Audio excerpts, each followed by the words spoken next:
As of the time of recording this, a bit over 1 month has passed since the release of Shadow of the Erdtree. And with that month's time, I feel comfortable in not only saying that I can make a mostly accurate judgment of the DLC and most of its systems, mechanics, and encounters, but more importantly, with all the time that has elapsed, I have no problem talking in depth about even the most spoiler-heavy topics. And with that in mind, spoiler alert! While the first couple of minutes of this video are only going to show footage of the first couple of moments of my initial playthrough, within just a few minutes I will start spoiling major locations, enemies, bosses, and information regarding this DLC. If you want my quick, general, spoiler-free opinion on it, as of the time of recording this, I have beaten the DLC 9 times on 4 different characters, which means dabbling in multiple New Game Plus playthroughs. On each of these playthroughs I attempted a different build, each one of them revolving around the new equipment you attain in the Veiled World. Sometimes I summoned ashes and NPCs, other times I didn't, sometimes I rushed bosses, other times I explored as much of the open world as possible. I think the expansion is well worth the €40 price point. I seriously consider it to be either the single best DLC FromSoft has ever made, or at least very close to the best. Which, when a developer team has made add-ons the likes of Artorias of the Abyss, the Ringed City, and the Old Hunters, is probably the highest praise I can give it. If you love Elden Ring, chances are you'll love this expansion despite many parts of it being changed quite drastically from the base game. If you are willing to put the time and effort into actually exploring the world and engaging with its mechanics, I still believe there are currently very few games out there on the market that provide what Elden Ring provides. And while for the past few weeks I have seen some of the most brain-dead discussions regarding any of From's DLCs that I have ever witnessed in my life, the bosses in the DLC are unbearably pathetic. I miss a time when the Soulsborne games were about understanding the bosses, using their weaknesses against them, and overcoming them by skill and knowledge. It's still like that. I also can't lie about how I find some of the things in it to be just downright weird when looking at them from a game discussion standpoint. While most of the things I will talk about will clearly be me praising the game, the intent of this video is to be a balanced discussion because I believe that this expansion isn't just a pure upgrade to the base game, nor do I believe it is a pure downgrade as many negative reviews would have you believe. It falls somewhere in the middle. Some of the changes I love, some of them I am not the biggest fan of, which makes it an absolutely fantastic topic of discussion. And the main topics I want to focus in on right at the start of the video are frame rate and optimization, difficulty, exploration and world design, and how all of these combined will lead to the main thesis of this video. That Shadow of the Erdtree is at its worst on a first initial playthrough and gets better on subsequent playthroughs, and how that might actually be a really good thing.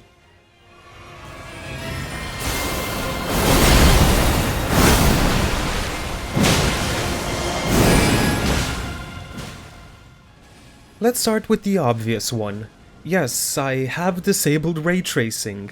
I never even had it enabled. Yes, I know my PC is kind of a mid-tier PC for today's standards and that I should start thinking about an upgrade, but when I can comfortably say that 90% of the base game works fine with very few noticeable frame drops on 1080p max settings, meanwhile parts of Bellerat and Midra's Manse, most of Castellensis and the ruins of Ra, the path before the Dragon Pit, every waterfall, the final boss's AC-130 kill streak, and the Rilana boss fight all stutter the game and drop frames, sometimes even below 20 frames a second, even on medium and low settings, by the way. I am going to be hard-pressed to think ray tracing is the problem here, no matter how many people or how many times they tell me to turn off a setting I had off since I bought the game over 2 years ago. Turn off ray tracing. This is hating a lot of people and I wish it wasn't on by default. Bad move by FromSoft. Turn off ray tracing. It'll fix everything. And yes,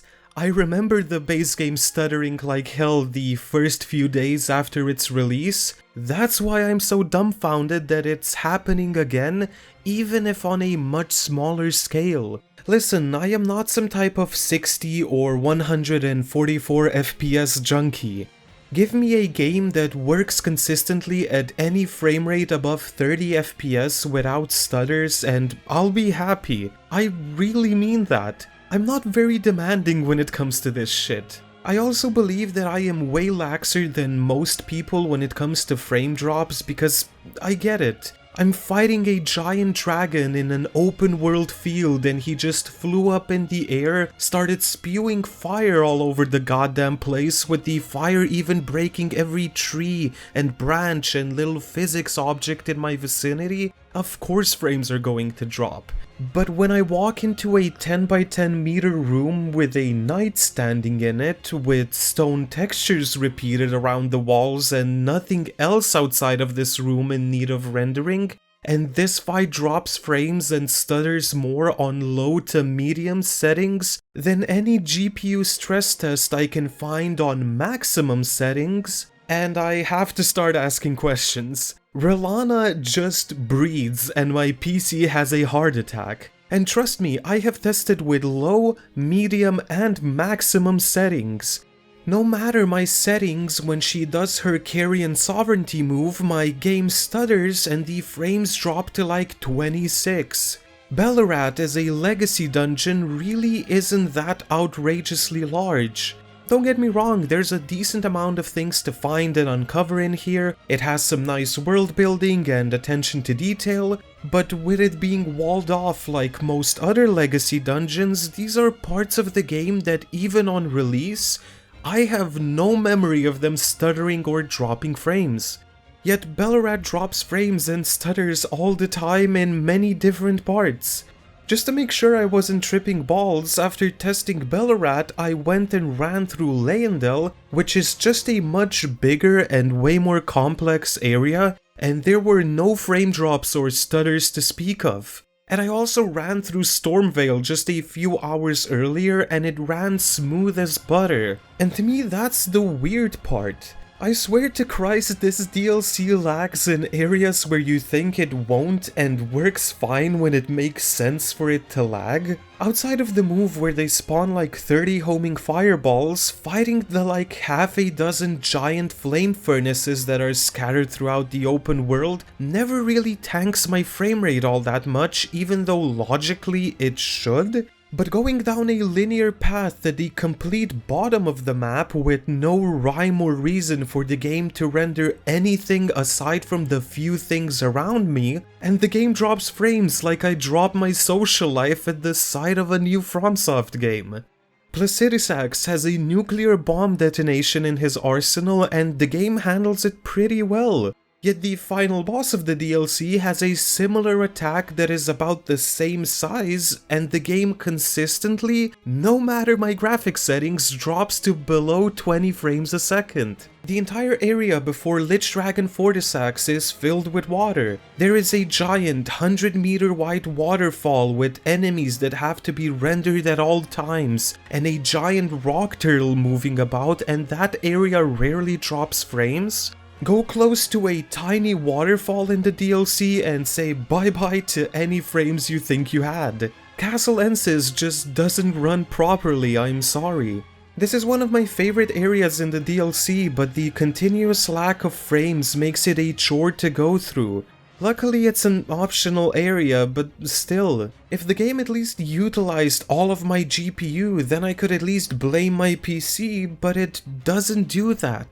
Yet, looking at the entire map, I have to acknowledge that these are but parts of the map. Really small parts, mind you. Most of this map, at least for me, works perfectly fine at stable frames. So I remain hopeful, because for every part of the map that doesn't work properly, there are many more where the game works completely fine with no frame drops or stutters in sight.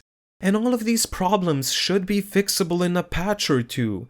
However, over a month into the game's release and with no patch in sight, I really don't understand how with the massive success of the base game and with 2+ years of development time, we have similar issues to the ones we had when the base game released. When these are the recommended, not minimum mind you, but recommended system requirements for your game, the only thing I expect is that the game in question works at a constant frame rate when I put it on the lowest possible settings at 1080p resolution, and it currently can't do that even on a PC that is stronger in every aspect when compared to these requirements. What's even weirder is the fact that because certain sections of the DLC drop frames to roughly the same number no matter my graphics settings, I find that going through most of these sections on higher graphics settings is way less obnoxious, with the frame dips being way smoother than if I go through on lower settings. So while I understand the frame drops are a case-by-case thing, my advice for people with similar PC specs and issues to mine is actually to try and crank those graphics settings to the max so that the frame drops aren't as noticeable.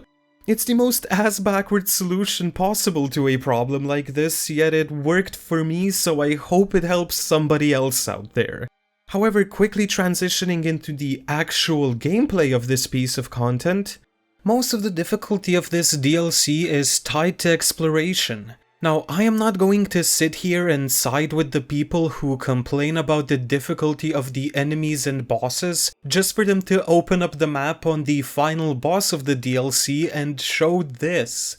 Literally no side areas explored, just running straight through the content despite multiple attempts from the game to get them to explore, multiple YouTube videos and interviews explaining that this piece of content has a different scaling system, one that is more akin to Sekiro, the stats being colored golden after you level up your Shadow Tree level, the item description itself, a new tab whenever you sit at a grace, literal maps being given to you by the NPCs, and probably many more. This is no different than starting up Elden Ring, ignoring the entirety of the open world and just beelining it for Tree Sentinel or Margit at level 1 with a +0 weapon, and then complaining the game is poorly designed. If an encounter seems too difficult, go out and explore. This is the first thing the game teaches you, and if you have played any of the previous games, it is something that should be embedded in your brain since Dark Souls 1.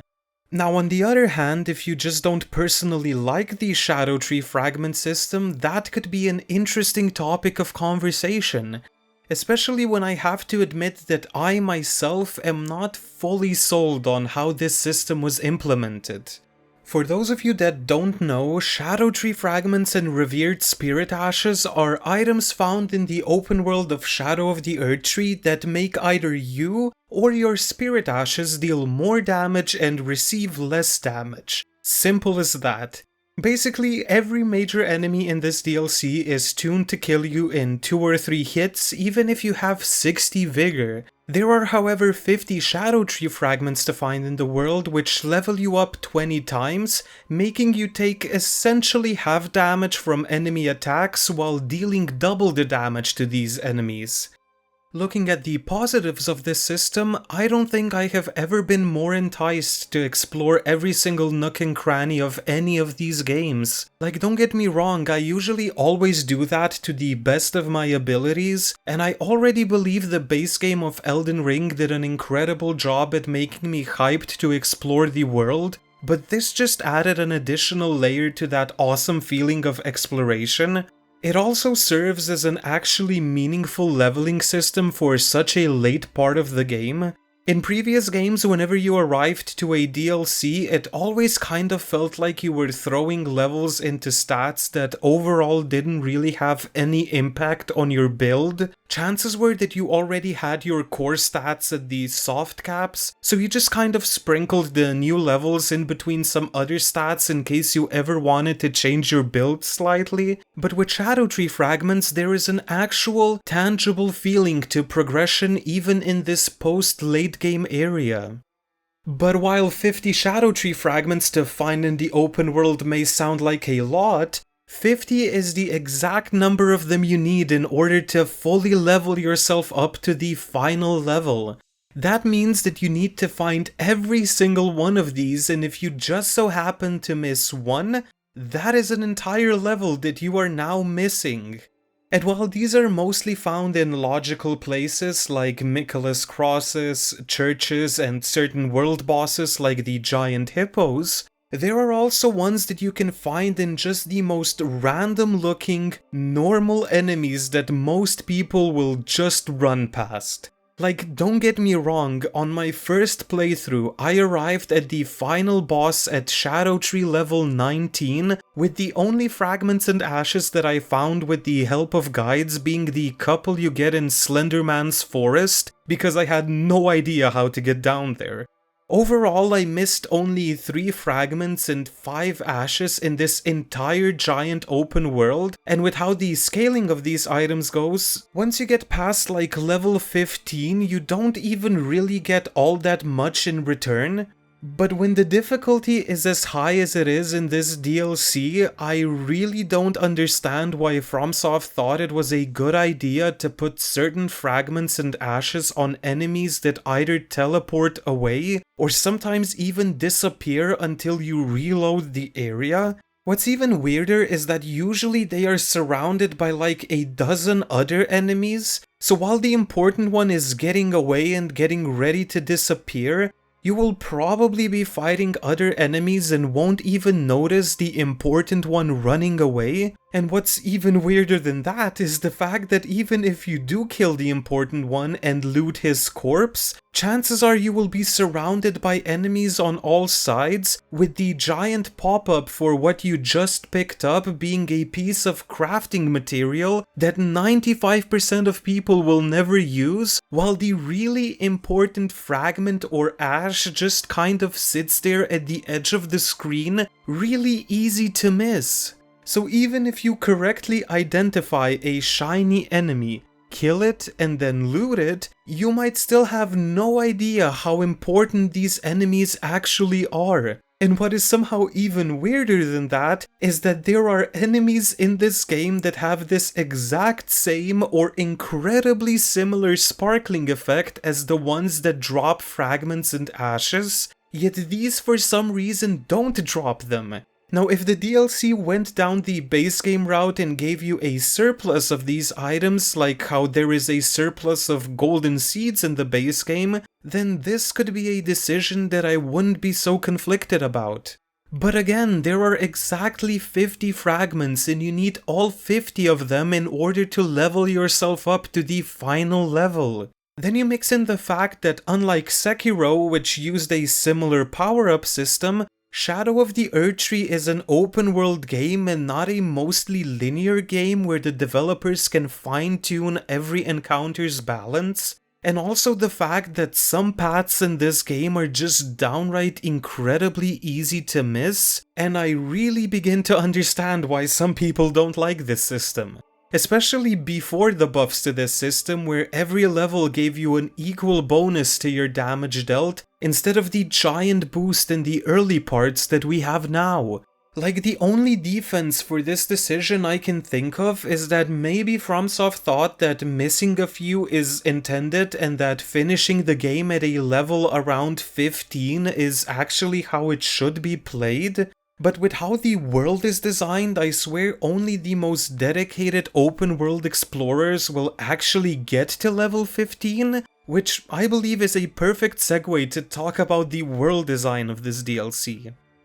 The way this map is constructed makes it somehow a hybrid between Elden Ring and Dark Souls 1.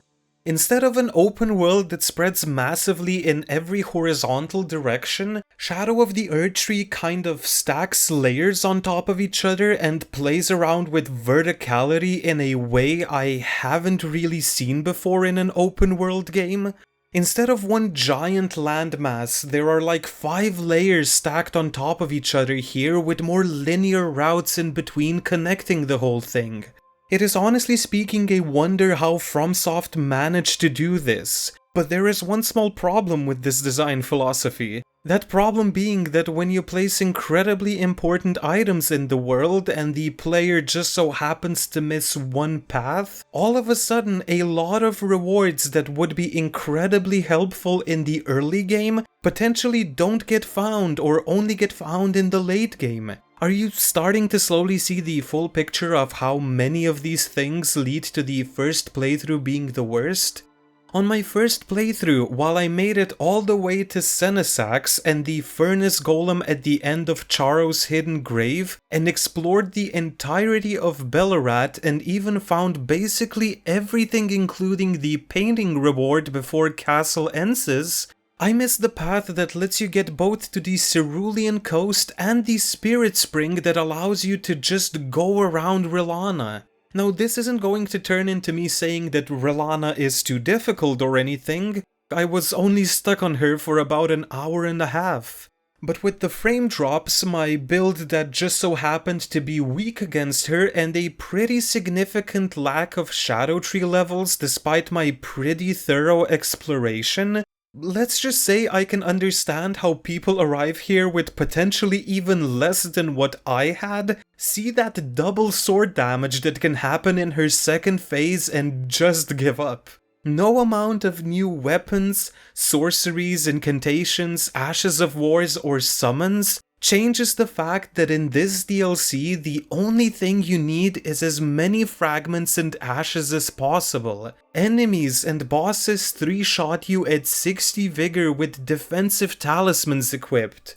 Don't get me wrong, on subsequent playthroughs when you know that you can get like 30 out of the 50 fragments before even fighting a boss fight, it leads to this awesome feeling of you being able to completely dictate the difficulty for yourself. But on a first playthrough, this shit can really suck.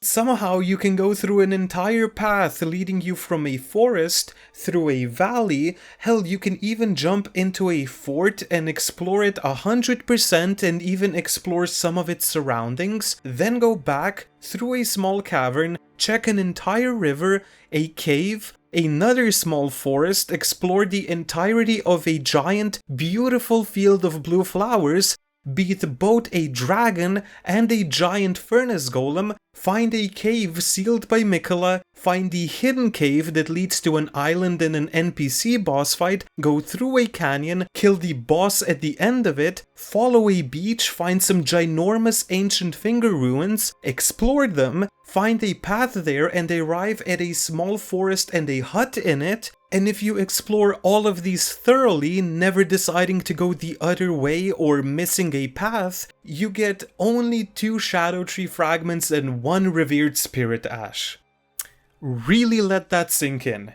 Like, do I think that the people bitching online about the difficulty of this DLC 4 hours after its release are just dumb? Yes, absolutely. But can I at least understand how this shit can be frustrating, especially when paired with fragments that can only be attained from enemies that if you don't kill quickly enough disappear forever, unless you reload the area and for some reason check this same enemy encounter again? Also, absolutely. Same with exploration in general. I understand that what FromSoft managed to do here is pack a giant open world into a way more complex, way smaller package with you being able to get to most parts of it in the same amount of time it takes you to get to the Altus Plateau elevator in the base game. But I can't lie, the exploration on a first playthrough to me just didn't feel as good or as seamless as the base game.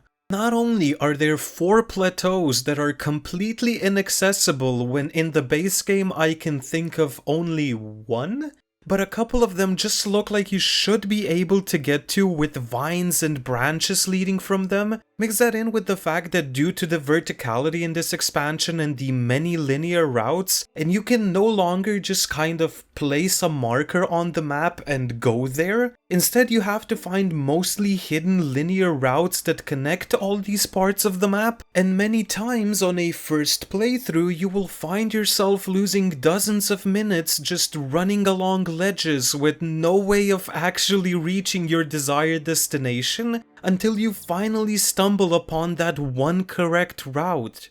And am I tripping balls, or are there just way more dead ends on this map? And I don't mean you reaching the edge of the map or completing a dungeon dead ends, I mean genuine dead ends in the middle of the map.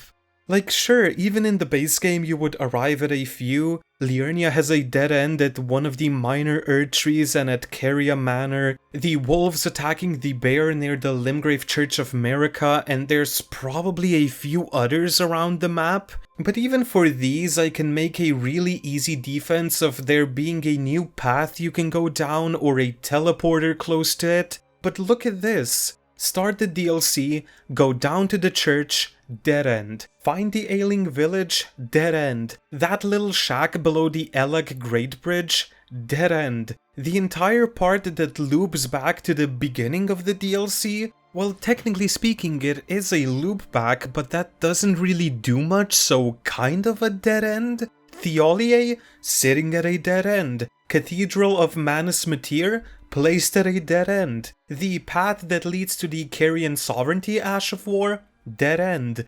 The small offshoot from the Finger Ruins, dead end. The second Divine Beast Dancing Lion fight, at a dead end. The elevator in Enir Ilim used to get 2 items, but it sends you so close to a previous grace that I spent a good 20 minutes searching how this makes a shortcut, just for me to realize it doesn't make one and is just a dead end. Go up a hill near where you find an entire army fighting a dragon, dead end. Many short offshoots that look like alternate paths, dead ends. The Finger Ruins in general, dead ends. That one cave where you need to look ahead in order for you not to miss a chest, just for you to have to do the entire dungeon again if you miss it, just for the reward to be a giant pot. Just infuriating, and I didn't know where else in the script to put it. Like, I understand a couple of these can be seen as areas that still hold valuable enough loot to where they aren't really dead ends. They're just like offshoots from the main path that hold secrets. But with how vertical this map is and how many times you will see locations you were already at just a few hours ago, I don't understand how many of these don't have additional paths that lead to somewhere else. Like, outside of that one spirit spring that allows you to go around Castle Ensis to Shadow Altus, I can't think of a single spirit spring jump that gets you to an elevated position that isn't just an optional area, that is also effectively a dead end. There is no way to jump up to the ruins of Ra, just how there also isn't a way to jump down to, let's say, Ra base. There is only one way to reach either of these locations. If you don't want to connect these places via Spirit Spring jumps, the Scorpion River catacombs could have been flipped to where they ascended and were used as a connection between these two places. Kind of how you need to go down the Darklight catacombs to reach the Abyssal Woods. Well, you can reach the Cerulean coast from 2 different angles. Once you're down there, there is no way for you to jump up a level to Charo's hidden grave. There's only one way to reach that location. A locked spirit spring here and here would have been awesome. That church at the beginning of the DLC is so conveniently placed above the river leading to Cerulean Coast that I have no idea why they couldn't be connected via a cave, tombstones, elevator, or spirit spring. If ever there was a time to bring back that one tree that you could kick down in Dark Souls 2 that gave you a completely useless shortcut, a plank right here in Enir Ilim would have been awesome. The church section of the Shadowkeep and Shadowkeep itself aren't logically connected in any way. The elevator that begins in the church district and leads up to the Shadowkeep leads you to an entirely optional part of the Shadowkeep. And while you can reach the main path with literally one jump, there is no way for the player to reach the church district via the main path of this legacy dungeon. You have to go all the way around, down a cave, up a ladder, through a village, over 2 bridges and via a different entrance to reach this location, when you could just connect all of these with literally one door. All of these and many more lead to a world that just doesn't really feel all that interconnected, if you ask me. What's the point in making a world that's so vertical if you're going to railroad most of it to linear paths? Just a few more paths to go down, tombstones to jump down, a bridge connecting the Ailing village and Raw base, or a locked or unlocked spirit spring here and there would lead to such a better flowing world that would be way more fun to explore, if you ask me. Because the way the world is designed right now, you could literally take any of the side areas that are kind of stacked on top of each other and make them offshoots that are the same height as the rest of the map, and basically nothing would change. But you see, most of these issues are only ever really issues on a first playthrough. While the frame drops feel horrible no matter what, I'm not going to defend those. If you manage to beat the DLC, the next time you enter it on a New Game Plus playthrough, your Shadow Tree and Spirit Ash levels carry over into New Game Plus. Not only that, but every single one of the fragments and ashes respawns. So if you ended the DLC at, let's say, fragment level 18 and ash level 7, another 50 fragments and 25 ashes you need for max level respawn at their exact same positions. So you can literally just pick up a couple of them and level yourself up to the cap and ignore that system entirely from then on. Do I still believe that the game shouldn't be as harsh with giving these out with like a dozen of them hidden in secret optional areas behind other optional areas and bosses and illusory walls? Absolutely. Keep the 50 where they are now, scatter like 10 more fragments and 10 more ashes between the optional furnace golems, optional dragon fights, optional dungeons, and maybe even the boss fights to reward thorough exploration and actually killing some of these instead of just running past them, and I believe you have a perfect system on your hands. But on the flip side, I also have to be honest about the fact that after you know the location of these, that they are really easy to pick up on subsequent playthroughs. And with the map being designed in a way where nothing apart from Enir Ilim is locked behind a boss fight, while also being designed in a way where you can reach even the most remote locations of the map in like 10 minutes max with very few exceptions, and also being designed in a way where you can pick up 3/4 of these without even fighting a single boss or enemy. And this is why I believe the DLC is at its worst on a first playthrough. The dead ends and dozens of minutes of time spent on finding how to get to a certain location just disintegrate on a subsequent playthrough. You know which areas lead to which, you know where the dead ends are, you know the routes, and you know how areas connect to one another. Is the feeling of exploring a new world gone on subsequent playthroughs? Absolutely, just like every other open world game. But it's replaced with the knowledge of how to traverse the world way more effectively without you jumping up a branch and hugging a wall for 15 minutes just for you to figure out the area you are trying to reach is actually unreachable. Do I still wish there were more connecting paths that would allow you to reach certain areas in more ways than one? 100%. But again, with the knowledge of how this world works, on subsequent playthroughs this becomes a complete non-issue. For now, that's all I have to say on the matter of world design. I will return to it later in Chapter 5 because I really believe some of these locations in the DLC are missed opportunities. Yet after 9 playthroughs, all of which different from each other both in the equipment I used, NPCs that I talked to, the amount of exploration I did, the pace at which I finished said playthroughs, and more, I have to say that I love this DLC. It's basically like adding an additional game to an already potentially hundreds of hours long game. The art direction is incredible. Don't get me wrong, I am not all that big on graphics, nor do I put much emphasis on them, but if you thought the art direction of the base game was incredible, this DLC takes it to a whole nother level. I don't know what kind of drugs the art team was on when making this, but I hope they never stop taking them. From the highest parts of the game that look like you're ascending towards heaven's pearly gates, to the endless fields of blue and caves of purple of the deepest parts of the game, and everything in between. Whether it's night or day, evening or morning, or whether you're exploring jungle-like ruins or on your way to Mount fucking Doom, the sheer variety of this map is basically unparalleled.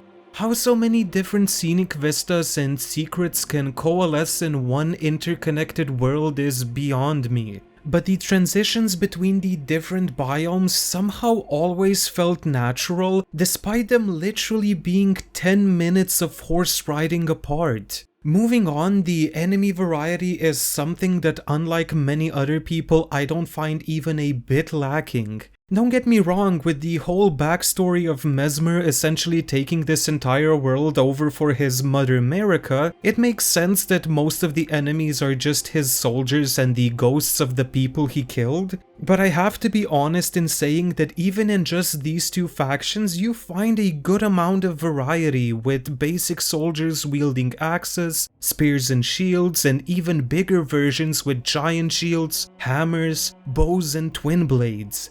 Outside of these, you have the followers of Moog, again with a few different possible weapons equipped, Mesmer's bodyguards, which are the bane of my existence, golems that have only one weak spot, dragon reskins with just enough new attacks and varied timings that they hit you 10 times in a row before you get used to them, and you also have giant scorpions, tiny scorpions, Beyblades, NPCs with unique DLC weapons, Gravebirds, Chad Diglets, Hippos, Master Shifu, a new Crucible Knight, the Hornsent, Marika's Village, Leeches, the Winter Lanterns from Bloodborne but on steroids, Flies, Big Bears, Horned Warriors, and the Furnace Golems, with the latter being the most boring enemy I have ever had to fight in any FromSoft game, while all the others are genuinely great fights, each with their own unique twists.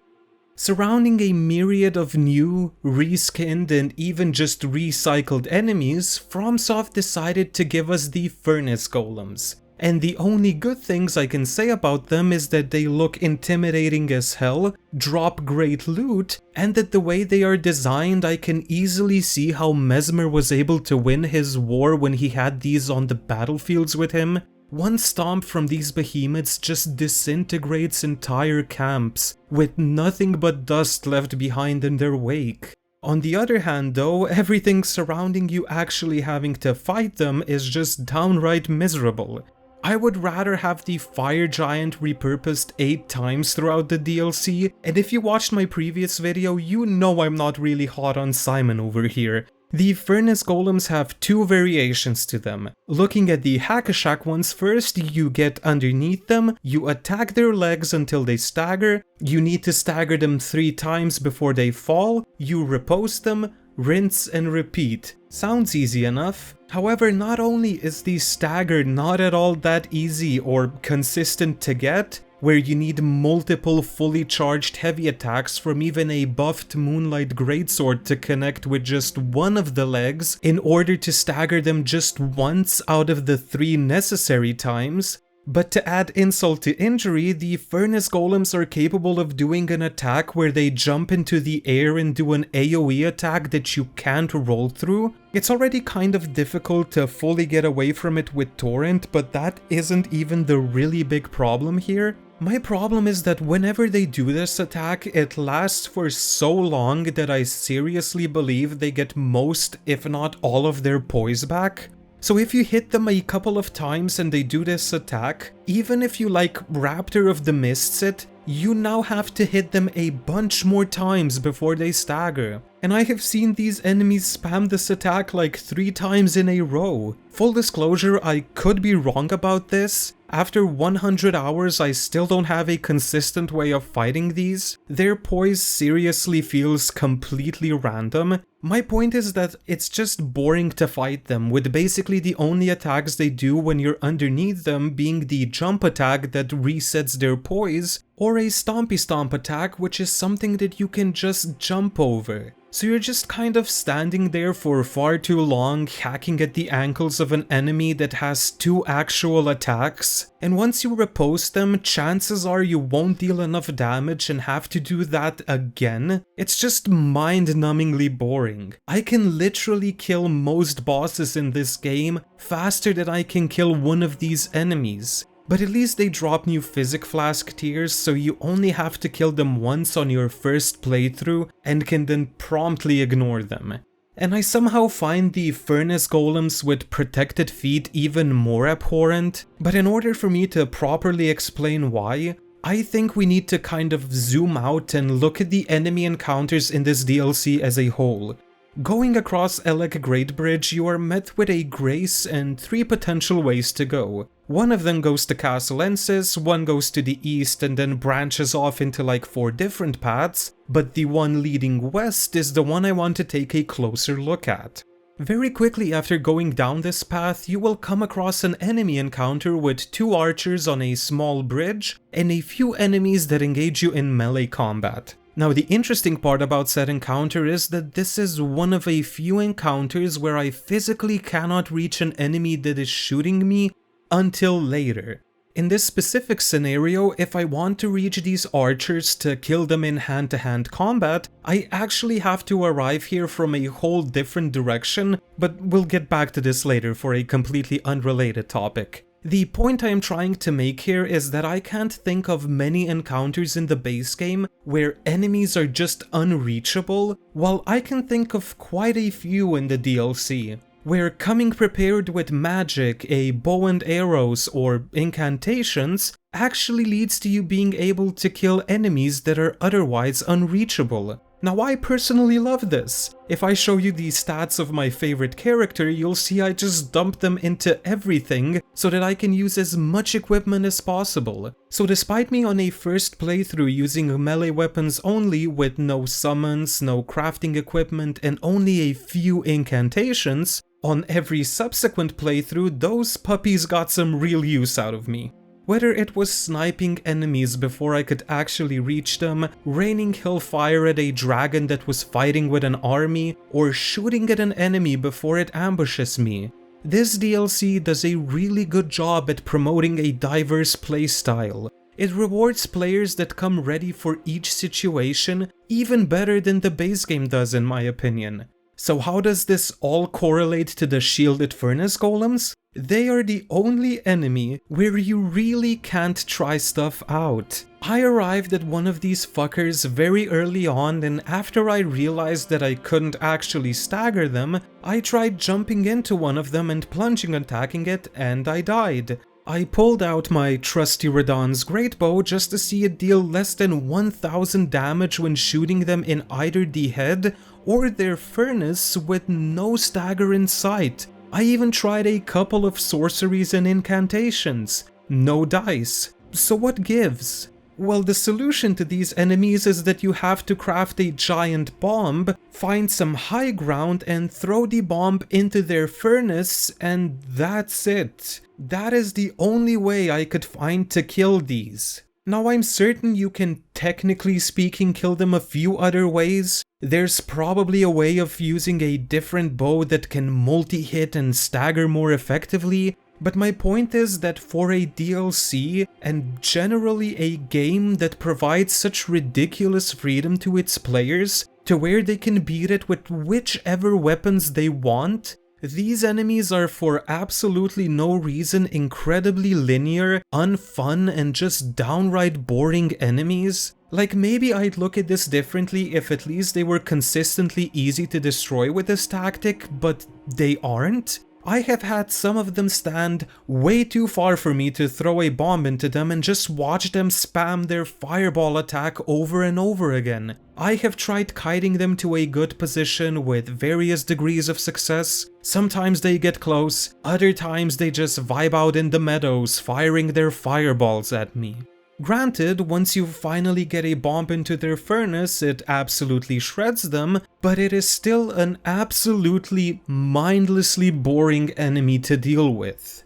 And on the other hand, none of the golems that lack the leg protection can be destroyed this way, because there is never high ground around them that allows you to throw bombs at them, so you just have to slowly chip away at them. The only furnace golem without leg protection for who this isn't the case is located around the entrance to the Cerulean coast. You can actually throw bombs at it from Charo's hidden grave. He can even hit you from all the way down there. The kicker here being that if you attempt to roll the fireballs that he throws at you, you leave his aggro zone, I guess, and you watch him literally teleport to his starting position that is like a mile away from where you can actually hurt him. So now you're left in a scenario where you either just wait there impotently for several minutes for the golem to get back, or you just bite the bullet and go chip away at his ankles for 5 minutes.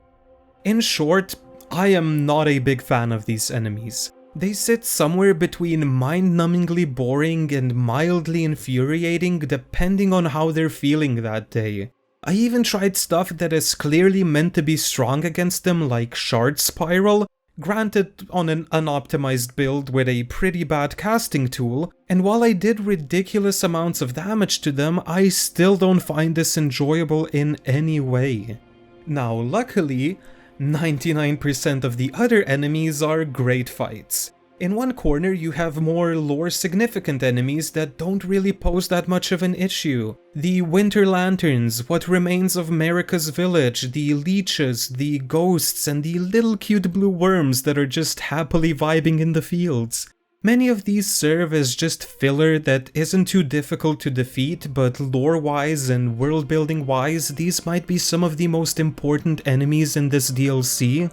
In the second corner, you have enemies that serve as a bit more of a puzzle, if you will. The Mine Golems, Flaming Furnaces, and the Lamenter boss fight. They each have a unique gimmick, whether it's the red stone located on the back of Mine Golems that is the only effective way for melee characters to kill them, or the Lamenter puzzle, a boss fight that will probably never kill you by dealing damage to you, yet he can summon clones of himself which, if not dealt with, will surround your character with marks that will kill you instantly if 6 or more of them are accumulated. None of these are my favorite fights, especially not the giant furnaces, but as enemies that break the mold of the usual combat encounters, I really like them. Again, except for these fuckers. Then there are the enemies that demand your full attention. In my previous video called Elden Ring is Perfect, I talked about how even some of the more basic enemies in this game are ridiculously fun and complex fights. And with most enemies in this DLC being way more complex than even those, this stands true even more now than it did back then. One of the first enemies you will probably find in the world are the Beyblades, and I love these. They spin away for what feels like ages, leaving very few openings for attacks. They are incredibly nimble, being able to get out of dodge or close the gap to you very quickly, while also having attacks tied to moves that at first glance just seem like repositioning moves. But once you get to grips with their onslaught of attacks, they become one of the most unique enemies you fight in this game. I would call these the most boss-like enemies in the DLC, outside of maybe the Divine Beast Warriors. Mostly because they follow the pattern that so many Elden Ring bosses do, of having to find reliable ways to attack them mid-combo if you want to do any significant damage to them. And look, for the sake of not repeating myself from my previous video and keeping this video at a semi-reasonable length, can I just apply most of what I said about the main game enemies a few months back and call it a day? All of these are difficult, unique fights with their own pros and cons that could be considered their own unique boss fights. From the warriors of Enir Ilim that were granted the powers of the Divine Beast Dancing Lion, to their smaller counterparts that are scattered throughout the world. The optional bosses, both in the forms of different NPCs and Death Knights, who can heal themselves with a single attack while teleporting around using their twin axes. The pure chaos and mix of long-range incantations and quick short-range attacks of Mesmer's closest warriors that mirror their master's moveset. All of these and more are just fantastic fights no matter how you look at it. If you're the type of person that runs past most regular enemy encounters in these games for whatever reason, none of these are going to change your opinion about the quality of these encounters. But if you're like me, who tries killing as many things as possible and taking their time with these games, these are genuinely incredible fights that you can learn the ins and outs of if you choose to do so. Some of them stagger with something as weak as a whip, while for others you can shove a fully charged shoulder horn up their ass and they'll just brush it off like nothing happened. Some of them attack seemingly relentlessly, giving you barely any time to breathe, while others hit hard but leave gaps just big enough that I believe most people should be able to notice them and punish accordingly. There is a genuinely incredible level of diversity in most of these fights to where I never get tired of fighting them, and I fail to see how FromSoft is supposed to make them any better outside of making them so complex that they become their own boss fights. And ironically, I feel like the actual boss fights in these games are such peak design with so many moves and a giant health bar that it kind of mindfucks people into not respecting how good these fights against regular enemies are. I said it once and I'll say it again, even the fights against basic enemies, NPCs, and many reskinned bosses in these games are so goddamn enthralling that they would be seen as highlights of many different games, while in FromSoft games they are seen as filler content, boring enemies that try to prevent you from getting to the actually fun parts of the game. So let's talk about it. Let's talk about the main and the most controversial talking point in all of these games: the boss fights. Both your deeds will ever be praised in song. Now, the vow will be honored, and my lord brother's soul will return, so that he may be my consort.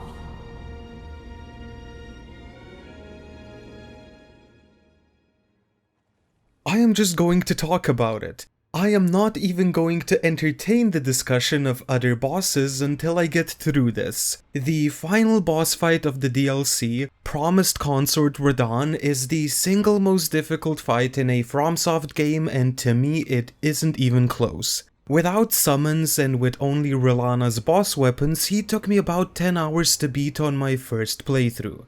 After this, I then proceeded to beat him like 8 more times with a variety of weapons, summons, tactics, status effects, and so on. He is absolutely a 10 out of 10 on the difficulty scale, making every other boss in the game look like a 3 out of 10 in terms of difficulty. And I want to make it absolutely clear that despite everything I am going to say about this fight, I still overall find it to be an enjoyable fight, worthy of like A tier on a tier list. But what I am about to say is going to be the most scorching, the most scathing, the most analytical, the most impactful, and just downright hypercritical thing anyone has ever said about this fight.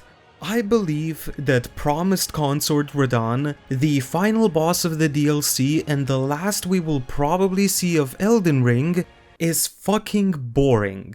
This isn't going to be some gotcha moment. There isn't going to be a rug pull moment where I say, I find him boring because he is too difficult or too easy, or I find him boring because he is a base game boss reused in a DLC, or where this is a punchline to a joke. I find Radahn to be boring because he isn't even an Elden Ring boss fight. He is a Dark Souls boss. Granted, a Dark Souls boss that's on speed, meth, coke, 5 energy drinks, and 7 gallons of coffee, but a Souls boss nonetheless. This may at first seem like I don't know what I'm talking about, but please let me explain.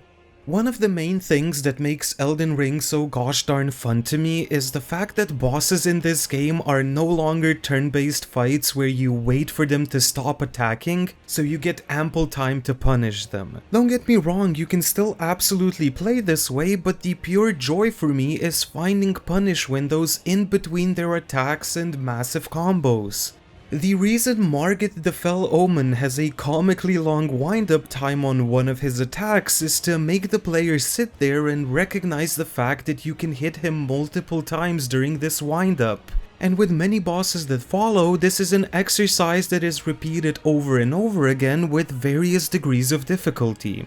Granted, all of this also comes down to your build choice. Clearly, a slow-swinging giant sword won't be able to punish as many punish windows as a small thrusting sword, but this is all part of what makes this combat so enthralling to me. You mix that in with the fact that there are attacks you can jump over, attacks you can outspace by sprinting away from the enemy, the myriad of ashes of war in your possession, the fact you can low profile many attacks after a jumping attack, and now with the addition of the DLC, even the fact that your backsteps can have iframes and that you can literally Sekiro parry attacks for 5 minutes straight. All of these and even a few others are all reasons why so many bosses in this game have such a ridiculously fun to learn moveset. Because you're not just restricted to dodging on cue or shielding anymore. This is a theme that starts with the first boss of Elden Ring and is built up throughout the entirety of the base game and even most of the DLC. Trust me, there are attacks that look like you shouldn't be able to jump over that you can jump over. Attack strings that look like you shouldn't be able to attack during that you can attack during. Boss attacks with tracking that you would think you have to dodge, but that with good movement you can just move out of the way of. And then in comes Radahn, with a moveset so aggressive, so punishing, so out of this world difficult to learn, that leaves such little room for mistakes that it at first really feels like it is a parody of a Souls fight. Like, if you put this in the middle of the Looker as a slight towards Souls games, I would really appreciate the joke. For almost every move Radahn makes, he steps forward just enough to where it is basically impossible to outspace any of his attacks. Outside of his stomp on the ground attack, I found exactly one other attack I was successfully able to jump over, and even then only when moving away from him. Even his ground stomp is followed by such a quick attack that unless you have some absolutely fantastic reaction time, he will hit you with the follow-up if you decide to do a jumping attack. After certain attacks, like for instance the attack where he just swipes both swords at the same time, he can do an attack so fast that if you heal or attack after dodging the initial attack, you will take damage. There are attacks like the crisscross applesauce that are so difficult to dodge that even after 20 hours of attempts, I don't know how to dodge properly and consistently. The worst part is that if I can find it in like the dozens of hours of footage I have fighting this boss, I every now and then manage to roll this attack so well that I shouldn't have gotten hit, yet a bad hitbox still got me. And this isn't even mentioning the rave session that happens in his second phase. Every move this man makes feels like a Dark Souls 3 boss on steroids. When it's his turn, he attacks and you wait for his turn to be over and you attack him. The only attacks I can think of where this isn't the case is his 5-string attack combo, where after the 4th hit you can hit him with a fast weapon and then roll the final attack. His 4-string attack combo, which he ends with an overhead slam, you can attack right before he slams his sword into the ground, then roll behind him and attack him while he is creating the ground shockwave. And for his attack where he launches himself in the air and shoots meteors at you, you can use magic while he's in the air and still easily dodge his projectiles basically no matter your distance to him. Again, can you jump over any of his attacks? Nope, except for one, and even then the punish window is so quick it's not even worth jumping over it in my opinion. Can you outspace any of them? Nope, except for one, maybe two if you are on some insane challenge run strats. For many of his other attacks, Radahn actually takes huge steps forward that cover more distance than your running speed or rolling distance. Any attacks that you can just kind of unlock the camera and move around him so he misses? Nope, not really. But because this entire video is just a thesis for one specific idea, I have to talk about how these are just things that make him at his worst on a first playthrough. Like, despite not being skilled enough to beat him without taking any damage, I am probably one of the few people on planet Earth that has survived his onslaught of attacks for so long that I have witnessed him do his meteor attack twice in one fight. This, by the way, is me on New Game Plus 2, just testing out different stuff, and I have actually beaten him even on New Game Plus 4 with no summons. Learning how to dodge most of his attacks, especially in his second phase, is not a time I look back at fondly. Yet I have reached such a great understanding of this boss fight and its mechanics that I see him as a completely fair, ultimate test of skill. When he jumps in the air, you have to run to the right and dodge the last hit instead of just dodging straight up. This is something that is incredibly unintuitive and feels horrible to figure out on a first playthrough. Yet once you know this is the easiest, most reliable way to dodge this attack, it becomes enjoyable. It tests your skill at doing inputs other than just dodging at the right time in the right direction in a fight to the death with the most aggressive FromSoft boss ever made. This isn't even mentioning that his clones deal so little damage even on higher new game cycles that I have found just taking the few miniature hits of damage he deals and then rolling the actual big damaging hit to be a really interesting and fun strategy on a few of his attacks.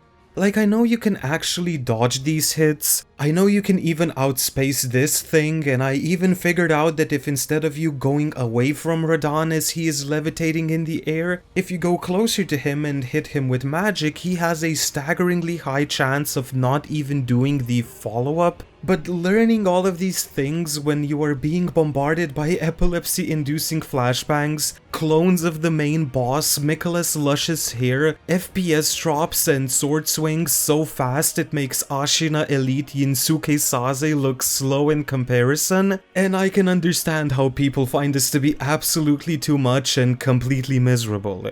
The main problem being that on subsequent playthroughs, knowing how to deal with the constant bombardment of flashing lights and spastic moves that make Las Vegas casinos look tame in comparison, is that because there are so few attack strings in between which you can punish the boss, so few moves that you can do anything other than just roll through, with the most imaginative thing you can do to this boss being parrying it, I just find it to be monotonous, with 95% of the cool things I try in this fight just being shut down. Don't get me wrong, being able to survive and kill this absolute behemoth in a non-cheap way is bar none the most impressive thing you can do in any of these games. You can still parry him, poison and scarlet rot him, stagger and riposte him, lessen the difficulty by summoning ash spirits. It's not like you don't have choices. It's still a boss fight that is weak to all the usual things other bosses are weak to,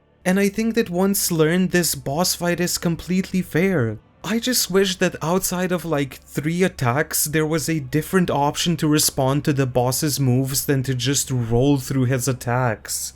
But then if I decide to use more than one brain cell for a second, I start to understand that the way this boss fight is designed in his second phase, where he gets AoE attacks attached to his regular attacks, that limiting the number of things the player can do in the first phase just means they are way better equipped for his second phase. Most of the attacks he does in his first phase, he also does in his second. Only this time with AoE damage attached. Imagine if you could outspace, jump over and whatever most of his attacks in the first phase, just for him to start adding AoE holy pillars of bullshit in his second phase, completely negating everything you've learned in the first phase. Wouldn't that just lead to a much worse feeling boss fight? If you despise this fight and feel like it's too much for you to learn, I get it. If you love it, I also get it. I just happen to be in the middle, leaning much more towards liking it than hating it. However, the most interesting thing pertaining to everything I just said about it, being the fact that over everything else, every other emotion I feel for it, I respect this fight.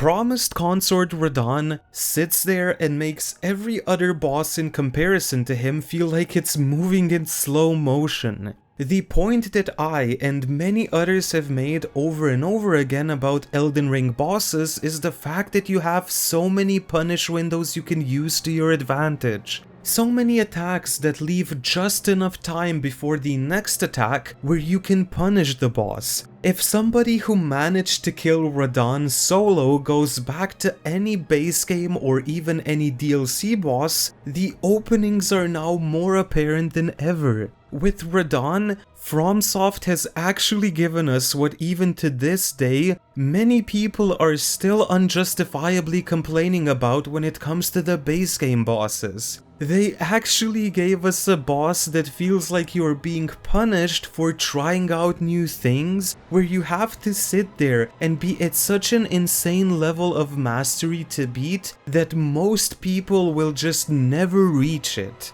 And in its wake, Malekith, Malenia, Morgoth, Godfrey, Radagon, Relana, Mesmer, Godric, Mohg, and every other fight feel like they are moving in slow motion, with the punish windows in between their attacks never being as apparent as they are after fighting Radahn. And yet at the end of the day, this boss, when learned, is still mostly completely fair. And that's just it, that's why I'm spending all this time on Radahn instead of all the other bosses. Because at the end of the day, aside from having massive amounts of health, every other boss is just a base game boss again. If you hated those, I don't see how anything the developers have done in the DLC is going to make you not hate them, and if you loved the base game bosses, Bale, Midra, and Mesmer are just S-tier incredible fights, each one for their own unique reasons. I would even personally put the Divine Beast Dancing Lion in this tier, the only problem being that the camera can be so bad in that fight that you really need to learn to fight it unlocked. But the way this fight effortlessly transitions between his phases of lightning, ice, and storm is a sight to behold. Each one of the phases not only changing his attacks by adding different damage types and area of effect damage zones, but also just slightly changing some of his attack strings to trip you up.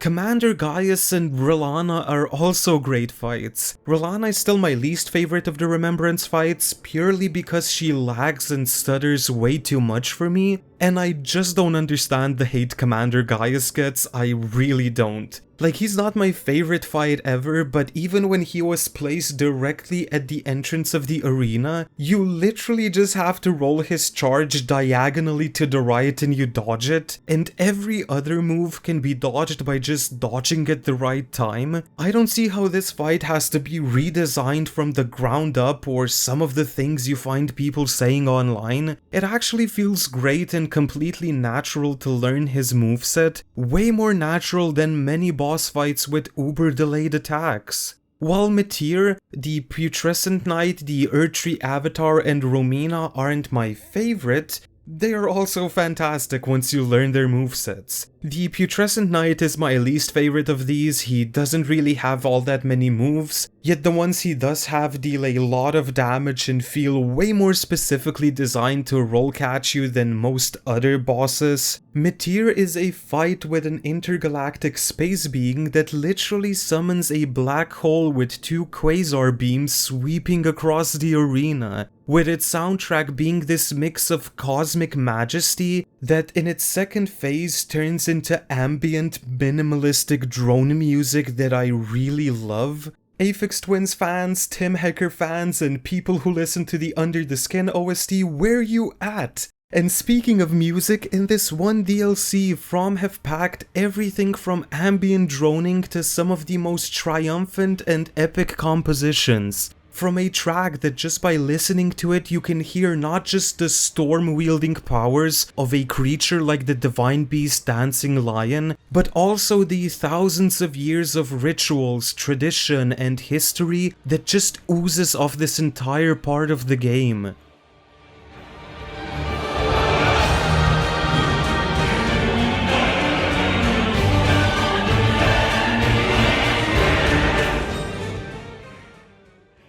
To the most incredible representation of madness and chaos I have ever heard in audio form. Trust me, I have heard some weird, fucked up shit. I love what most people would consider weird experimental music, but the way those opera singers alternate between male and female vocalists and how they interact with the strings and those giant cymbal crashes in the background is just fucking incredible. It's maddeningly good, especially when mixed with the visual of this ball of madness just slowly Dark Souls 1, well, what is it, walking towards you.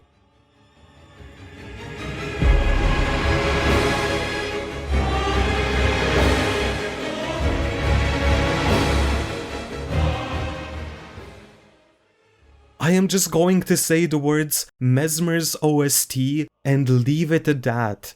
In short, Shadow of the Erdtree continues the trend of fantastic fights from the base game with fights that are just as good, if not even better than the base game. I really, genuinely dislike only the optional fight of Senesax and the fact that most NPC bosses can heal with one healing charge, but that one charge doesn't heal them for a set number like, let's say, 3000 HP. Instead, it heals them for about 60% of their missing health, which on higher New Game Plus playthroughs means that an NPC can heal for like literally 20,000 hit points. But other than that, none of these bosses fall to the midness of Fire Giant, while still reaching and sometimes even surpassing the fantastic heights of the base game bosses. The gimmicks of you dealing like 4 times the damage to the head of the Erdtree avatar, how if you riposte it before its phase transition it spawns with a chunk of its health missing, and how its final phase is just the boss essentially destroying itself with the last of its powers to try and prevent you from killing it, are all great. There is something about the visual, but more importantly the audio design of Romina that makes most of her attacks really intuitive to dodge, way more intuitive than many other fights. Bale is bar none the best dragon fight FromSoft have designed in my opinion, and this is coming from a person whose favorite fight in Dark Souls 3 happens to be Midir, and this isn't even me taking into account the Aigon questline that is tied to it, which has quickly become one of the most memorable parts of this expansion for many people, and who can blame them?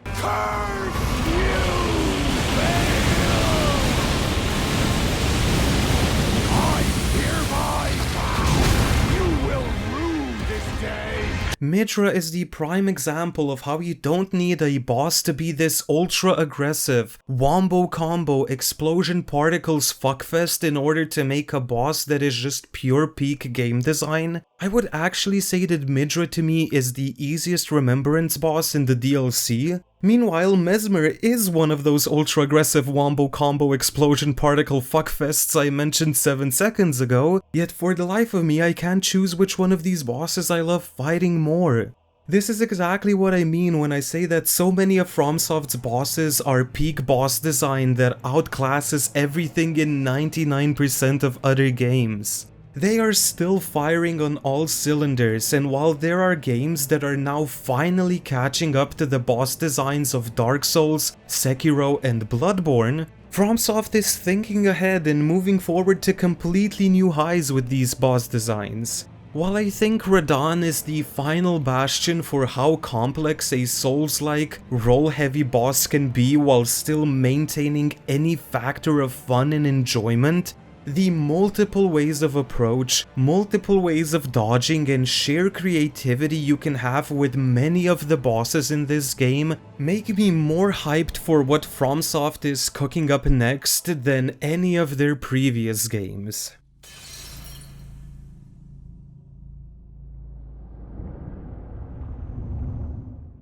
Now I want to make it absolutely clear that if FromSoft manages to patch out the weird frame drops and staggers of this DLC, I believe it is a 10 out of 10 game, but I think there are still incredibly disappointing parts to this add-on that I have yet to really talk about. While Bellarat and Enir Elim on their own are both pretty decent legacy dungeons, both in their own regards, When looking at them together as one whole, I think they conjoin into one awesome one that deserves way more recognition than it is getting. Meanwhile, the Shadow Keep is an area that has garnered a lot of praise from many a player, and I don't fully understand why.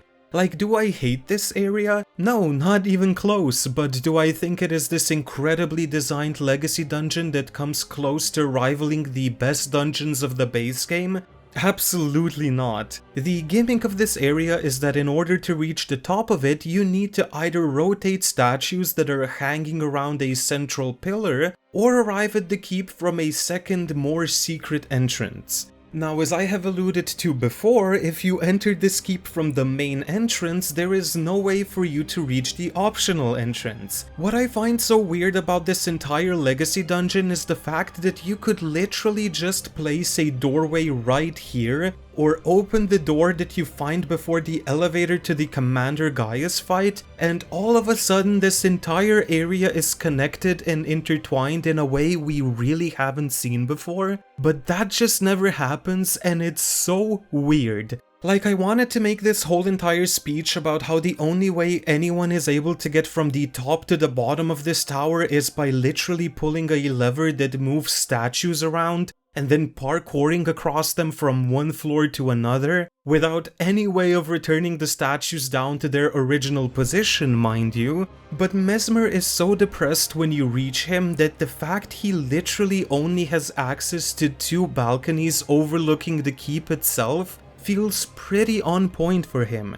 He has clearly just locked himself in here to rot while his scientists sit there and do constant research on, well, everything. To the point where certain doorways are blocked by books and stone tablets, making parts of the keep unreachable. The world building here is incredible, yet I don't understand how a stack of books or stone tablets blocking an entrance to a place that would conjoin the Shadow Keep and the Church District is in any way different from a small pile of rubble that the bearer of the curse can't just climb over. Like, don't get me wrong, I understand that this is on a much smaller scale than what happened in Dark Souls 2, yet I don't understand how I am supposed to look at this and not laugh at the lack of logic here. Just how me and many others laughed at Dark Souls 2 at the time of release. A small pile of rubble blocks the way in the forest, so rather than climb over it, the character kills 4 of the most powerful beings in existence.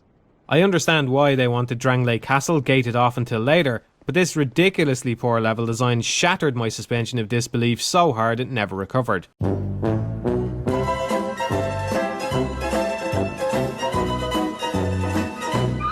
The enemies behind it are even rendered, so this probably isn't done for rendering purposes as was my initial thought process. But that's what makes it so frustrating. I love this area. I think going through it is actually incredibly fun. It reminds me very much of the Grand Archives of Dark Souls 3, except there you had multiple hidden shortcuts to open while there isn't a single shortcut to open here. This is an area that when accessed through the main entrance leads to 2 other locations on the map, yet with just literally 1 doorway it could have led to 6. Ra, Gaius, Hinterlands, Erdtree Avatar, Abyssal Woods, and would even let you explore backwards through the entirety of the Church District, Manus Meteor, and Bonnie Village. Now, if you don't want to add additional open doorways for whatever reason, you can literally just swap a few of the poorly sealed off and currently completely non-existent doorways with locked doors, the keys to which you only get after defeating Mesmer. The logic here being that in his depressed state, he has locked himself at the top of the keep with no way of anyone reaching him. This would mean the keep itself would still be very linear, only with the added gimmick of unlocking its full potential only after exploring the entire main path and killing Mesmer. There is already a giant doorway right before the elevator to the Commander Gaius fight that literally leads to a room in the main specimen storage. For some reason, you can never open this door. It's almost like the developers had this entire plan to make this area lead to all of these different places, but just chose not to do it for some reason. Now granted, if you just don't go through the main entrance to this place and go through the secondary entrance, suddenly this entire hassle becomes irrelevant. You go through this entrance, go up an elevator, touch a grace which you can teleport to now, jump down one floor, touch the main grace here, and voila! All of a sudden you can reach everything in this place. But my problem here is that if I am supposed to believe that none of these doors or doorways can be used, not just by me but by literally anyone else here, that means that anyone who wants to reach the church district has to 1. Leave through the main entrance past a giant hippo guarding it. 2. Reach a bunch of ruins and drop down a clearly unnatural cave. 3. Find a ladder that for some reason is hanging down a well into said cave. Additional note, there is literally no path, road, jump, or logical way for you to actually reach this location. The only reason you can reach it is because there is a cave in the ground for some reason, into which buildings are crumbling for some reason. 4. Go past countless murderous pots and their potentates who hate you because lore reasons. 5. Go through a forest filled with wolves, past a giant furnace, up a hill past some more wolves. And 6. Parkour through multiple smashed up buildings just to reach a lever or elevator that for some reason aren't submerged underwater, even though the entire keep is surrounded by water everywhere. And to me this makes no logical sense and it bothers me more than it should. I understand this is a fantasy world. When I look back at the base game, do I think that everything is completely logical and makes sense? No, of course not. But I literally never noticed any of this or could at least make semi-logical excuses. Oh, the reason you can only go up 2 ladders with literally no stairs around in Morn Castle is because this giant pile of bodies is hiding the entrance and stairs. For a different example, look at Stormvale Castle. Going through the main entrance, you follow a main road that leads to a giant central courtyard where soldiers probably trained, and just a short hike up a road after that, you reach where the king is located at. Everything else around it, every offshoot is just filler that makes it a way more complex and believable place, but the main path makes complete and total sense. Despite either being filled with water or ash depending on where in your journey you are, this is the main entrance to Leyendell. Imagining a road to here is very easy and then it is literally a straight line to the main road of the city. Now, are many of the upper and lower levels of this giant city always logically connected? No, but considering the city is half closed due to a plague outbreak, ash already accumulating in the streets, certain entrances being closed due to wars and such, and a dragon that clearly fucked up an entire area of this city still being there, I can easily imagine one of these paths or just a broken staircase somewhere would connect most of these places very logically.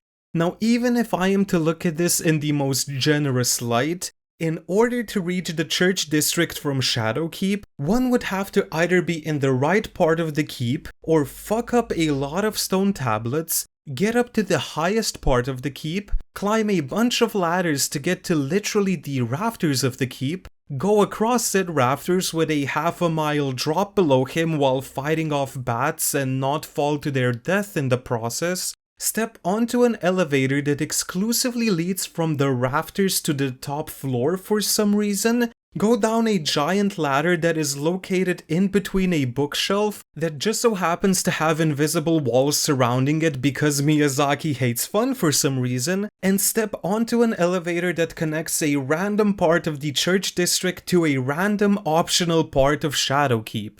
To me, this just screams added complexity at the expense of logic. In the base game, astrolabes are placed in completely logical positions where people would gather, talk, and observe the stars.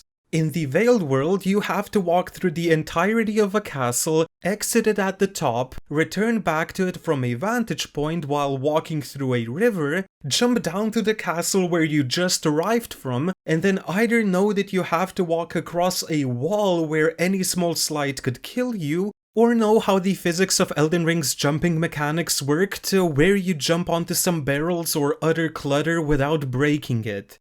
and then jump over the wall just to reach an astrolabe so that your astrologers could watch the stars? Complex? Absolutely. Logical? Nope, not even slightly. Do you remember that enemy encounter from a few chapters ago? The reason you can't reach these crossbow bastards is because the jump up to them, even with torrent, is too high. Yet on the other side of the wall, there is an entire platoon of troops just standing there and doing nothing. They aren't training, they aren't ready for a fight. Well, actually, they are ready for a fight, but there's no fucking door here that would even let anyone reach them or let them reach anything outside of these walls, so who are they ready to fight? In order to get out from here, they have to climb up a ladder and literally jump down a fall that is so high that they can't get back into their encampments now. What they have to do in order to get back inside is the following.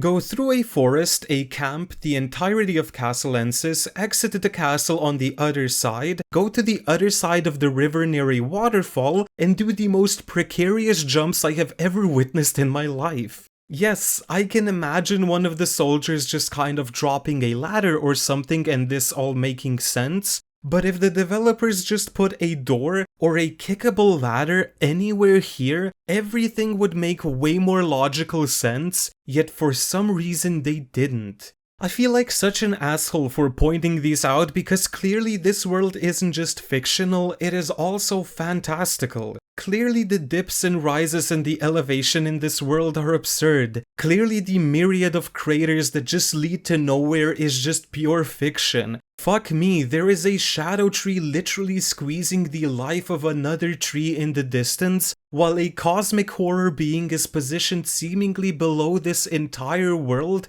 even below the sea. The entire world is literally veiled by giant IKEA curtains so that nobody from the outside can see it. And I am having a mental breakdown over how people would logically move around here. But my point is that despite even the base game being completely illogical when it comes to its geography and more fantastical elements, to me the actual logic of how people would live in that world was always mostly clear. And it is so weird that the solution to most of my world design issues in the DLC is literally to just add a door or path. But said door or path just isn't there. I understand previous games had these problems as well. Granted, I actually had to think pretty hard to find a couple of examples in my head that weren't related to Dark Souls 2, but my point being that I actually had to sit here and think of examples while in Shadow of the Erdtree, to me personally, they are on full display.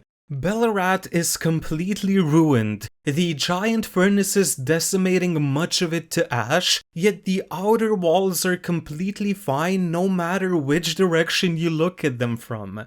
Trust me, there are more examples, my point being that if people are willing to just take a world like the one From made here for granted and not question anything about it, to say, yeah, fuck it, these dips in terrain, illogical routes, places in a keep or castle that are literally unreachable by even its own inhabitants all make sense? Then my genuine question to that is, so what wrong can FromSoft even do?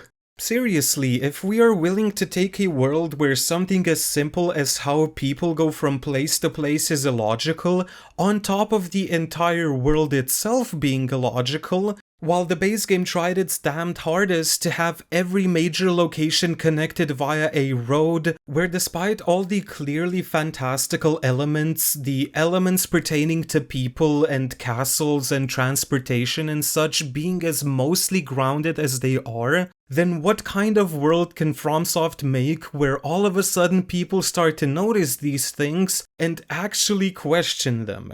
Is this a big enough problem to where I feel actively discouraged to engage with the world provided? No, but to me, Shadow of the Erdtree is the first FromSoft world since Dark Souls 2 where I actively noticed weird fuck shit that makes no sense going on, and a world whose logic I choose to at the very least question.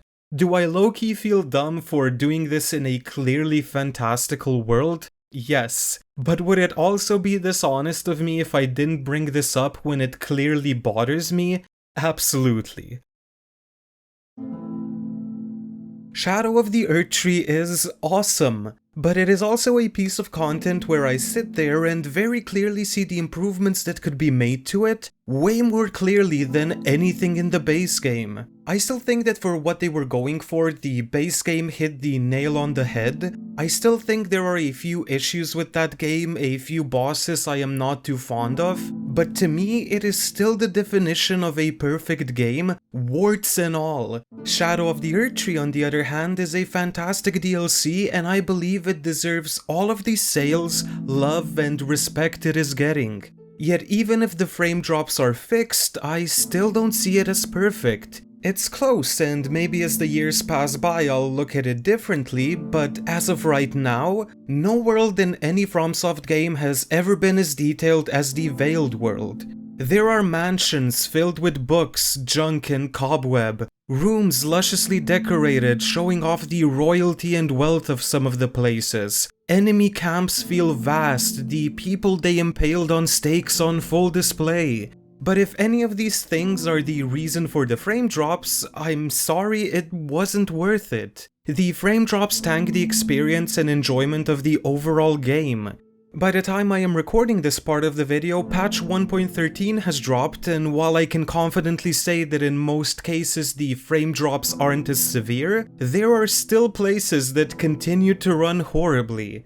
The base game stutters less on max settings 1080p than the DLC stutters on 1080p low settings. Some of the locations in the world make no logical sense. If that is by design, I guess that's fine, but I still think that with just a few doorways, ladders, locked doors, or paths placed at certain locations, these places would be way more logical, way more interconnected, and feel way better to explore. The verticality of this world is astonishing.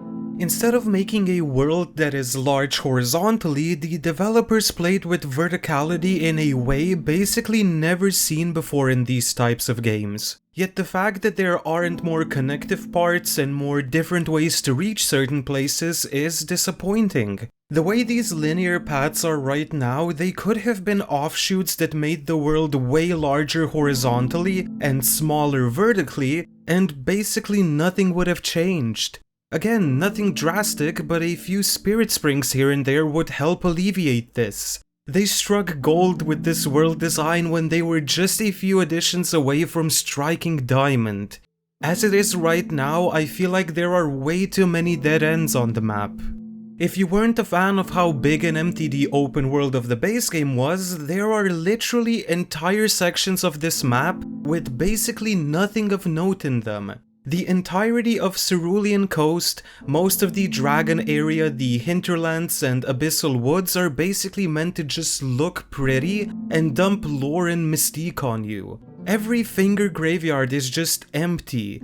Don't get me wrong, this never bothered me in the base game, and it doesn't bother me here because it literally takes 9 minutes to get from Limgrave to the elevator in Altus Plateau, and it literally takes like 6 minutes to get from Gravesite Plain to the end of Cerulean Coast. These minutes are literally nothing compared to many other open world games. And sometimes an open world area can just be mostly empty for a variety of reasons. So while the emptiness doesn't bother me, it's just something to keep in mind. On a side note, I hope whoever in the design team decided that we needed 43 new cookbooks, with each one of them giving us 1 or 2 new recipes instead of condensing them and giving us literally anything else in their place, gets their toes tickled by Miyazaki every time they try to fall asleep. FromSoft is still at the top of their game when it comes to enemies, bosses, enemy variety, and complexity. Literally 99% of these are incredible. Even the reused enemies are great. That is why these fuckers are even more confusing. Please just either make it easier to stagger them, give them less HP so we can one-cycle them, or actually make it so that the players who are trying things out are rewarded for their creativity instead of railroading the solution.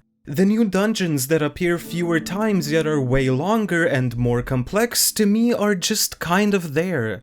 There is a lot of time wasted when fully exploring these side areas, just running in circles, arriving back to where you were a minute ago, and then resuming your exploration of the dungeon. These side areas are now usually so long, with like 3 floors to explore, that the developers placed multiple stakes of America in these dungeons. This means that if you're running low on healing flasks, you can just intentionally die and spawn a few seconds away from where you died, making the length of these kind of unnecessary. Personally, I would rather have taken more dungeons that were shorter, but that's besides the point. Not only are some of these placed in locations where they could have easily doubled as additional routes between different places, but I'm guessing that because of their length, some of them were shipped with walls you can roll through and kill planes that shouldn't kill you.